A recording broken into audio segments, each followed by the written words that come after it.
Hello Sudheer sir. నమస్కారం అండి. నమస్తే అండి. ఇప్పుడు అంటే చాలామంది డిస్కషన్లో వచ్చినటువంటి పార్ట్ అనమాట. పైగా డిస్కషన్ అవుతూనే ఉంది. గవర్నమెంట్ తీసుకున్నటువంటి ఒక డెసిషన్ సిఏఏ మీద. మీ ఒపీనియన్ ఏంటి? అండ్ ఇందులో ఉండేటువంటి ఇన్ఫర్మేషన్ ఏంటి అసలు? అంటే దీన్ని కొంతమంది రకరకాల కథనాలతో చూస్తూ ఉన్నారు. స్టూడెంట్ పాయింట్ ఆఫ్ వ్యూ నుంచి చూసుకోవాలనుకున్నా కూడా దీని మీద నాలెడ్జ్ అయితే డెఫినెట్గా కావాలి ప్రతి ఒక్కరికి. సో మీరు ఏ విధంగా చూస్తున్నారు? అండ్ దీనివల్ల వచ్చేటువంటి బెనిఫిట్స్ ఏంటి? సో ఈ సిఏఏ సిటిజన్షిప్ అమెండ్మెంట్ యాక్ట్, ఇది అమెండ్మెంట్ జరిగిందండి. ఇప్పుడు 2019లోనే ఇది బిల్ పాస్ అయింది. కాకపోతే ఇంప్లిమెంటేషన్ అనేది ఇప్పుడు రీసెంట్గా తీసుకొచ్చారు. అమెండ్మెంట్ తీసుకొచ్చారు అని అంటే ఆల్రెడీ మనకి సిటిజన్షిప్ యాక్ట్ ఉంది ఇండియాలో. ఇది ఫస్ట్ అది తెలిస్తే దాన్ని ఎట్లా అమెండ్మెంట్ చేశారనేది మనకు తెలుస్తుంది. మనకి స్వాతంత్రం వచ్చిన తర్వాత సో డాక్యుమెంటేషన్లో ఇండియా అనేది కొత్తగా ఫామ్ అయింది మ్యాప్లో. సో ఇండియాలో ఉండే వాళ్ళకి ఇండియన్ సిటిజన్షిప్ అనేది ఇవ్వాలి.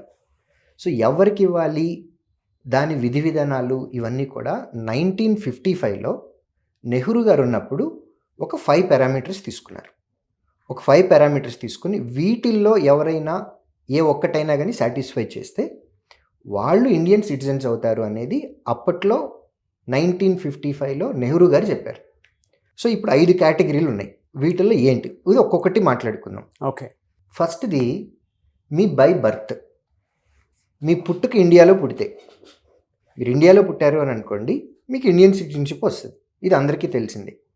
రెండోది, భారతదేశం వేరే ఏదైనా ఒక టెరిటరీని భారతదేశ భూభాగంలో కలిపేసుకుంది అనుకోండి.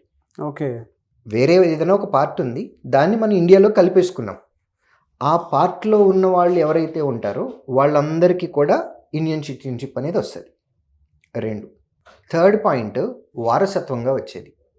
వారసత్వంగా రావటం అని అంటే 1950 నుంచి 1992 ఈ ఇయర్లో ఎవరైతే పుట్టారో వారు బయట ఉండి, ఇండియా దాటి బయట ఉండి వారు మరలా కనుక ఇండియాకి వచ్చినట్లయితే వారసత్వపరంగా వచ్చేది ఉంటుంది. వారసత్వం అంటే ఏంటంటే మీ పేరెంట్స్ కానివ్వండి, గ్రాండ్ పేరెంట్స్ కానివ్వండి, వాళ్ళు ఇండియాలో పుట్టిండి ఉండాలి. కానీ మీరు 1950 నుంచి 1992 ఈ పర్టిక్యులర్ గ్యాప్లో కనుక పుట్టి, కానీ మీరు బయట ఉన్నట్లయితే కనుక, ఇండియా బయట ఉన్నట్లయితే కనుక మీకు కూడా ఇండియన్ సిటిజన్షిప్ అనేది ఇస్తారు. ఓకే. ఇది థర్డ్ది. ఫోర్త్ది, అన్డివైడెడ్ ఇండియా ఉంది. అన్డివైడెడ్ ఇండియా అంటే భారతదేశం విడిపోక ముందు ఎవరితో కలుసున్నాం మనం? పాకిస్తాన్ తోటి, బంగ్లాదేశ్ తోటి కలుసున్నాం. అవును. ఈ 3 కంట్రీస్లో వాళ్ళు ఎవరైతే పుట్టుంటారో వాళ్ళల్లో 7 ఇయర్స్ కనుక ఇండియాలో ఉన్నట్లయితే, 7 ఇయర్స్ ఇండియాలో ఉండాలి. ఆ ఇండియాలో ఉండే ఈ 7 ఇయర్స్ నాన్ ఇమిగ్రెంట్, ఇల్లీగల్గా రాకూడదు. ఓకే. కొంతమంది ఇల్లీగల్గా డాక్యుమెంటేషన్ ఏమీ లేకుండా షిప్పుల్లో వచ్చేస్తారు, పడవల్లో వచ్చేస్తారు, బోర్డర్లు దాటేస్తూ ఉంటారు. వీళ్ళందరూ ఇల్లీగల్గా వచ్చేవాళ్ళు. ఇల్లీగల్గా రాకుండా ప్రాపర్ డాక్యుమెంటేషన్ తోటి వచ్చి 7 ఇయర్స్ కనుక ఇండియాలో ఉంటే వాళ్ళకు కూడా ఇండియన్ సిటిజన్షిప్ ఇస్తామని చెప్పారు. ఓకే. ఫిఫ్త్ది ఇదేంటి అంటే నేషనలైజేషన్ అంటాం. ఇదేంటంటే ఇప్పుడు ఇండియన్ ఎవరన్నా బయట వేరే కంట్రీలోకి వెళ్ళాడు, అది పాకిస్తానో లేకపోతే బంగ్లాదేశ్, యుఎస్, ఆస్ట్రేలియా ఏదో ఒక కంట్రీకి వెళ్ళాడు. ఆ కంట్రీలో ఇండియన్ ఎవరైతే అక్కడికి వెళ్ళారో వాళ్ళకి కనుక వాళ్ళు సిటిజన్షిప్ ఇస్తున్నారు అని అనుకోండి, సేమ్ అదే కంట్రీ అతను ఇండియాకి వచ్చినట్లయితే ఇండియా కూడా వాళ్ళకి సిటిజన్షిప్ ఇస్తుంది.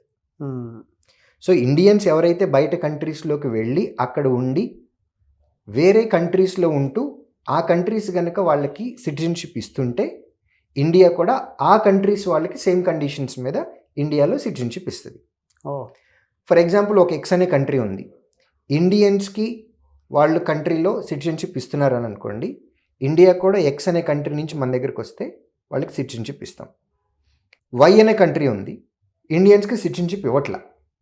ఆ వై అనే కంట్రీ నుంచి ఇండియాకి ఎవరైనా వచ్చారనుకోండి, మన ఇండియా కూడా సేమ్ రూల్, మనకు వాళ్ళు ఇవ్వట్లేదు కాబట్టి సిటిజన్షిప్, వై అనే కంట్రీ నుంచి మన దగ్గరికి వచ్చినా మన కంట్రీలో కూడా వాళ్ళకి సిటిజన్షిప్ ఇవ్వట్లా. ఓకే. ఇవి 5 పారామీటర్స్ నెహ్రూ గారు 1995లో పెట్టింది. ఓకే. ఇది సిటిజన్షిప్ యాక్ట్. ఇప్పుడు ఈ యాక్ట్ని అమెండ్ చేశారు, కొద్దిగా మార్చారు. ఎప్పుడు మార్చారంటే 2019లోనే అయిపోయింది ఆల్రెడీ, కానీ ఇంప్లిమెంటేషన్ ఇప్పుడు వచ్చింది. ఓకే. సో ఇప్పుడు అమెండ్ చేసిన దాన్ని కాబట్టి సిటిజన్షిప్ అమెండ్మెంట్ యాక్ట్ అని అంటున్నాం, సిఏఏ. దీని ప్రకారము ఒక 3 కంట్రీస్లో, ఎక్కువ కంట్రీస్ కదండి, 3 కంట్రీస్లో 6 రిలీజియన్స్లో ఎవరైతే మతపరంగా ఆయా కంట్రీస్లో ఇబ్బందులు పడుతున్నారో వారు గనక ఇండియాకు వచ్చినట్లయితే వాళ్ళకు కూడా ఇండియన్ సిటిజన్షిప్ ఇద్దాము అనేది ఇప్పుడు ఈ సిఏఏ యొక్క సారాంశం. 3 కంట్రీస్ ఏంటి? పాకిస్తాన్ నుంచి, ఆఫ్ఘనిస్తాన్ నుంచి, బంగ్లాదేశ్ నుంచి. అంటే భారతదేశ భూభాగానికి సరిహద్దుల్లో ఉన్న ముస్లిం కంట్రీస్ పాకిస్తాన్, ఆఫ్ఘనిస్తాన్, బంగ్లాదేశ్. ఈ 3 కంట్రీస్లో ఉన్నటువంటి 6 religions, Hindu, Christian, Buddhist, Jain, Sikh, Parsi. Okay. ఈ 6 కమ్యూనిటీస్ వాళ్ళు ఎవరైతే ఉంటారో ఈ 3 కంట్రీస్లో మతపరంగా వాళ్ళ మీద ఏమైనా హింస జరిగి ఉన్నట్లయితే, వాళ్ళ మీద అటాక్స్ జరుగున్నట్లయితే, వాళ్ళు అక్కడ ఇబ్బంది పడుతున్నట్లయితే వారు ఇండియాకి రావచ్చు. ఇండియాకి రావచ్చు అని కాదు, ఆల్రెడీ ఇండియాకు వచ్చి ఉంటున్న వాళ్ళు ఎవరైతే ఉన్నారో, ఇప్పుడు కొత్తగా రమ్మని చెప్పట్లేదు, ఆల్రెడీ వచ్చి ఉంటున్నటువంటి వాళ్ళు, అది సఫర్ అయ్యి ఇటువైపు వచ్చినటువంటి వాళ్ళు ఎవరైతే ఉన్నారో. ఎగ్జాక్ట్లీ. అది కూడా డేట్ కూడా మెన్షన్ చేశారు. ఎప్పటి వరకు అని అంటే December 31, 2014, 2014 December 31 లోపు ఈ 3 కంట్రీస్లో నుంచి వచ్చినటువంటి వాళ్ళు ఎవరైతే ఉన్నారో వాళ్ళకి ఇండియన్ సిటిజన్షిప్ ఇద్దాము అనేది ప్రపోజల్ కాదు, ఇప్పుడు అది సిఏఏలో ఉన్నటువంటి యాక్ట్. లేదు సార్, దీని మీద రకరకాల కథనాలు అయితే చూస్తూ ఉన్నాం కదా. స్టూడెంట్స్కి కూడా దీని మీద అంటే ఇది అనేటువంటి నాలెడ్జ్ని మీరు ఇవ్వడం జరిగింది. మీ పాయింట్ ఆఫ్ వ్యూ నుంచి చూసినప్పుడు ఏ విధంగా ఉంటుంది అనుకోవచ్చు? నాగరాజ్ గారు, ఇందులో మనం ముఖ్యంగా అర్థం చేసుకోవాల్సింది ఏంటి అని అంటే, ఈ సిఏఏ వల్ల ఇండియన్స్ ఎవరైతే ఉన్నారో ఆల్రెడీ వాళ్ళకి అసలు ఎటువంటి ప్రమాదము లేదు. అసలు మనకి సంబంధం లేని విషయం సిఏఏ. మన పౌరసత్వం తీసేస్తామని చెప్పట్లా. కొత్త వాళ్ళు ఎవరైతే ఉన్నారో 3 కంట్రీస్ చెప్పారో ఆ 3 కంట్రీస్ నుంచి 6 రిలీజియన్స్లో వాళ్ళు ఎవరైతే వచ్చారో వాళ్ళకి కొత్తగా సిటిజన్షిప్ ఇస్తాము అని అంటున్నాం. ఇది కంప్లీట్గా సెంట్రల్ గవర్నమెంట్ డెసిషన్. అయితే ఇక్కడ ఇంకోటి కూడా ఉంది. సెంట్రల్ గవర్నమెంట్ డెసిషన్ తీసుకుంది, బట్ ఇంప్లిమెంటేషన్ పార్ట్కి వచ్చేసేటప్పటికి స్టేట్ గవర్నమెంట్స్ ఇంప్లిమెంట్ చేయాలి. ఈ స్టేట్ గవర్నమెంట్స్లో కూడా ఆల్రెడీ 3 స్టేట్ గవర్నమెంట్స్ సిఏఏని మేము ఇంప్లిమెంట్ చేయము అని ఖరాఖండిగా చెప్పేశారు. కేరళలో చెప్పారు, తమిళనాడులో చెప్పారు, వెస్ట్ బెంగాల్లో చెప్పారు. ఈ 3 స్టేట్స్ మేము సిఏఏని ఇంప్లిమెంట్ చేయము అని అంటున్నారు. వారి రీజన్స్ వారికి ఉండొచ్చు, బట్ సిఏఏలో మేజర్గా మనం అబ్జర్వ్ చేయాల్సింది 5 పాయింట్స్ ఉన్నాయండి. నెంబర్ 1, ఇండియన్స్కి దీనివల్ల ఎటువంటి ఇబ్బంది లేదు. పర్టిక్యులర్గా కొన్ని కంట్రీస్ 3 కంట్రీస్లో నుండి వచ్చేటటువంటి 6 రిలీజియన్స్ పీపుల్కి కొత్తగా సిటిజన్షిప్ ఇస్తాము అని అంటున్నారు. 3వది, బయట నుంచి వచ్చినప్పుడు ఇక్కడ వాళ్ళు కొత్తగా వచ్చి మన దగ్గర కల్చర్ని కొంత డ్యామేజ్ చేసేయడానికి అవకాశాలు ఉన్నాయి అని భయపడే ఛాన్సెస్ ఉన్నాయి ఇక్కడ. అందుకని ఈ సిఏఏ యాక్ట్లోనే క్లియర్గా ఇంకోటి ఏం మెన్షన్ చేశారు అని అంటే, మణిపూర్, మేఘాలయ, సిక్కిం, సో మన కల్చర్ని ఇబ్బంది పెట్టే ఛాన్సెస్ ఉన్నాయని భయపడే అవకాశాలు ఉన్నాయి. సో దానికి సంబంధించి ఈ యాక్ట్లో ఆల్రెడీ ఒక పాయింట్ కూడా మెన్షన్ చేస్తుంది. అస్సాం, త్రిపుర, మేఘాలయ, ఈ 3 స్టేట్స్లో ఉన్నటువంటి ట్రైబల్ ఏరియాస్ ఉన్నాయి. ఈ ట్రైబల్ ఏరియాస్కి వాళ్ళు ఆల్రెడీ వెళ్ళటానికి వీల్లేదు. ఒకవేళ వచ్చిన తర్వాత కూడా, అంటే సిటిజన్షిప్ వచ్చిన తర్వాత కూడా, ఈ కొత్తగా సిఏఏ ప్రకారం సిటిజన్షిప్ వచ్చిన వాళ్ళు ఈ ట్రైబల్ ఏరియాస్కి వెళ్ళటానికి లేదు. వీటిని 6th షెడ్యూల్ అని అంటారు, పాలిటీలో ఉంటుంది అది. సో ఎందుకు అక్కడికి వెళ్ళకూడదు అని అంటే, ఇప్పుడు మనం ఆల్రెడీ మిజోరాం ఇష్యూ చూస్తున్నాం. ఎందుకు అని అంటే బయట నుంచి కొత్తగా ఎవరన్నా వచ్చి మా కల్చర్ని పాడు చేస్తున్నారు, ఇట్లాంటివి ఉంటాయి. So already tribal areas at secured areas మన ఇండియాలో చాలా ప్రొటెక్టివ్గా చూస్తాం మనం. సో వీళ్ళు వాళ్ళనే కాదు, మనం కూడా వెళ్ళటానికి వీల్లేదండి. మనం కూడా ట్రైబల్ ఏరియాస్లోకి వెళ్ళి మనం అక్కడ సొంతగా నివాసం కానీ ఏర్పాటు చేసుకోవటానికి అట్లాంటివి ఏమి ఉండవు వితౌట్ గవర్నమెంట్ పర్మిషన్. అవును. సో వీళ్ళు కొత్తగా ఇచ్చినటువంటి మాత్రాన వీళ్ళు కూడా అక్కడికి వెళ్ళి మన ఇండియన్ కల్చర్ని డిస్ట్రాయ్ చేస్తారు, పాడు చేస్తారు, కొత్తవి తీసుకొస్తారు అంటానికి కూడా లేదు. స్ట్రిక్ట్గా మెన్షన్ చేశారు ఆ పాయింట్ కూడా. ఓకే. కానీ కొంతమంది ఇప్పుడు భయపడుతున్నారు. ఎందుకు భయపడుతున్నారు అపోజిషన్స్ కానివ్వండి, లేకపోతే ఒక సెట్ ఆఫ్ పీపుల్? మేజర్గా రీజన్ ఏంటి అని అంటే, ఈ యాక్ట్ వల్ల ఇప్పుడు 3 కంట్రీస్ వాళ్ళకి మాత్రమే ఇస్తారు అని అంటున్నారు. పాకిస్తాన్, బంగ్లాదేశ్, ఆఫ్ఘనిస్తాన్. అందులో ఉన్నటువంటి 6 రిలీజియస్ ఏవైతే ఉంటాయో వాళ్ళే ఇస్తామని అంటున్నారు. ఈ పర్టికులర్ యాక్ట్ వల్ల ఇండియన్ గవర్నమెంట్ ముస్లిమ్స్ని సొసైటీకి లేదా ప్రపంచానికి విలన్స్ లాగా చూపిస్తుంది. అంటే ఆ కంట్రీస్లో వేరే రిలీజియన్ వాళ్ళని ఇబ్బందులు పెడుతున్నారు, ఆ ఇబ్బందులు పడిన వాళ్ళని మేము తీసుకొచ్చి మేము కాపాడుతాము, మేము షెల్టర్ ఇస్తాము అని సాఫ్ట్ కార్నర్ చూపిస్తున్నాం. మానవతా దృక్పథం అది.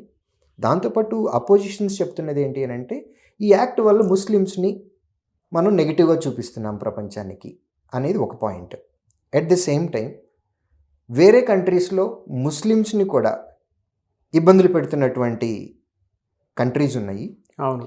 మరి అటువంటి కంట్రీస్ నుంచి వచ్చేటటువంటి ముస్లిమ్స్కి మీరు ఎందుకు ఇవ్వట్లేదు అనేది కూడా అపోజిషన్స్ నుంచి వస్తున్నటువంటి రైజ్ చేస్తున్నటువంటి పాయింట్. ఓకే, మీరు ఈ పర్టికులర్ 6 వీటికి మాత్రమే ఇస్తున్నారు, మరి మిగిలిన వాళ్ళకి ఎందుకు ఇవ్వట్లేదు? మిగిలిన వాళ్ళు అంటే ముస్లిమ్స్ ఉన్నారు, ముస్లిమ్స్ కూడా వేరే కంట్రీస్లో ఇబ్బందులు పడుతున్నారు. అవును. మరి వాళ్ళని మీరు ఎందుకు కన్సిడర్ చేయట్లేదు అనేది అపోజిషన్స్ నుంచి వస్తున్నటువంటి ఈ అవునులేండి. డెఫినెట్గా డిస్కషన్ అనుకున్నప్పుడు అది కూడా ఒక పాయింటే కదా అనేటువంటిది ఆ క్వశ్చన్ రైజ్ అవ్వక మానదు మనకి. రెండోది ఇంకొకటి, ఆల్రెడీ ఇండియాలో పాపులేషన్ ఎక్కువ ఉంది. అఫ్కోర్స్ మన అదృష్టం ఏంటి అని అంటే యంగ్స్టర్స్ ఎక్కువ ఉన్నారు, మ్యాన్ పవర్ ఎక్కువ ఉంది. అందుకే మనం ఇండియా వరల్డ్ ఎకానమీలో మనం రైజ్ అవ్వడానికి, ఇంక్రీజ్ చేసి మంచి పొజిషన్లోకి వెళ్ళడానికి మనకి బాగా ఛాన్సెస్ ఉన్నాయి. సో మనలోనే మనకి చాలా కాంపిటీషన్ ఉంది. అవును. అది ఎంటర్ప్రిన్యూర్షిప్లో కానివ్వండి, లేకపోతే ఎంప్లాయ్మెంట్లో కానివ్వండి, ప్రతి దానిలో మనకి ఆల్రెడీ కాంపిటీషన్ ఉంది. ఇప్పుడు మీరు ఈ యాక్ట్ చేయటం వల్ల ఇంకా కొంతమందికి, ఎక్కువ మందికి సిటిజన్షిప్ ఇచ్చేస్తే మరి మా ఎంప్లాయ్మెంట్ ఏమైపోతుంది? ఫ్యూచర్లో ఎంప్లాయ్మెంట్ క్రైసిస్ వస్తుంది, ఇబ్బందులు అవుతాయి అనేది కూడా ఇంకొక ఎక్స్ట్రా క్వశ్చన్ ఇది. Okay, yeah. సో ఓవరాల్గా చూసుకుంటే ఈ ఒక్క పాయింట్ నుంచి చాలా ఛాలెంజెస్ అయితే ఉన్నాయి. బట్ ఏదైనా సరే మంచి కోసం చేస్తున్నారనేటువంటి విషయం బలంగా ప్రొజెక్ట్ అవుతుంది. అంతే కదా సార్? ఎస్. మేజర్గా కమ్యూనల్ ప్రాబ్లమ్స్ క్రియేట్ అవుతాయి అనేది ఒక సెట్ ఆఫ్ పీపుల్ లేదా అపోజిషన్స్ ఈ యాక్ట్ వల్ల కమ్యూనల్ ఇష్యూస్ రేజ్ అవుతాయి, కమ్యూనల్ డివిజన్ అవుతుంది అనేది మేజర్గా వాళ్ళ దగ్గర నుంచి వస్తున్నటువంటి ఒపీనియన్. ఓకే, వాళ్ళు రేస్ చేసే పాయింట్ కూడా ఇదే. మీరు ఒక సెగ్మెంట్ని మాత్రమే కాపు కాస్తున్నారు, ముస్లిమ్స్ని ప్రపంచానికి మీరు విలన్స్గా ప్రొజెక్ట్ చేస్తున్నారు, బయట కంట్రీస్లో ఇబ్బంది పడుతున్నటువంటి ముస్లిమ్స్ కూడా ఉన్నారు, వాళ్ళకు కూడా మీరు ఈ యాక్ట్లో ఇంక్లూడ్ చేయాలి అనేది ఒక set of people and at the same time oppositions యొక్క వాదన. ఓకే. బట్ ఏది ఏమైనా సరే యాక్ట్ ఆల్రెడీ 2019లో రామ్నాథ్ కోవింద్ గారు రాష్ట్రపతిగా ఉన్నప్పుడే అయిపోయింది ఈ యాక్ట్. ఇప్పుడు ఇది ఇంప్లిమెంటేషన్లోకి వచ్చింది. ఇండియన్స్ అందరం కూడా మన గవర్నమెంట్ యొక్క డెసిషన్స్ని కంపల్సరీగా మనం గౌరవించాలి, పాటించాలి. ఓకే. అందులో మంచున్నా చెడున్నా సరే యాజ్ ఏ ఇండియన్ మీరు ఏ రిలీజియన్కి సంబంధించిన వారైనా సరే మీకు వచ్చేటటువంటి నష్టం లేదు దీనిలో. ఓకే. ఎందుకంటే మీ సిటిజన్షిప్ తీసేస్తాము అని చెప్పట్లేదు, కొత్తగా వాళ్ళని యాడ్ చేస్తాము అని అంటున్నారు. దానిలో కొన్ని కన్సర్న్స్ ఉన్నాయి ఒక సెట్ ఆఫ్ పీపుల్కి. బట్ నా ఉద్దేశం అయితే ఈ యాక్ట్ వల్ల ఎగ్జిస్టింగ్ ఇండియన్స్కి అయితే ఎటువంటి ఇబ్బంది అయితే లేదు అనేది నా పర్సనల్ ఒపీనియన్. ఒక టీచర్గా డీటెయిల్డ్ నాలెడ్జ్ ఇవ్వడం జరిగిందండి మీరు. అంటే ప్రతి స్టూడెంట్ కూడా వీడియో ఒక 10 సార్లు చూసిన తర్వాత ఆటోమేటిక్గా షేర్ చేసి అనిపించేస్తూ ఉంటుందన్నమాట. చాలా బాగా చెప్పారు సార్. కింద కామెంట్ బాక్స్లో మాత్రం డెఫినెట్గా పెడతారు.